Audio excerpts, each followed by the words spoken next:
LSDM opozitare akuzon pushtetin se I ka harxuar 30.000 euro për ushqime luksoze në për restorante për vetëm 4 muaj. Sipas zëdhënëses së partisë Bogdanka Kuzeska, derisa punëtorët numërojnë ditët për të arritur te paga, ministrat e VMRO të BMN-s harxojnë 10.000 euro për ushqime. Listën e kryesojnë, siç thot ajo, ministri I jashtëm Tim Çmucunski, ministri I drejtësisë Igor Filkov dhe ai I kulturës Zoran Lutkov.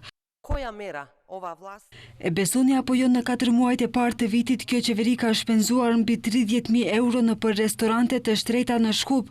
Festa Dreka Darka kam paguar pothuajse të gjithë ministrat, ndërsa faturat të cilat janë të qasshme në financat të hapura janë të larta.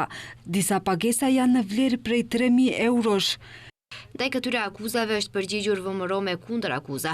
Përmes një komunikate dërguar mediave, thonë se kanë harruar që pikërisht ministrat e tyre harxhonin qindra mijëra euro për koktej, hotele dhe aplikacione mobile nga 300.000 euro.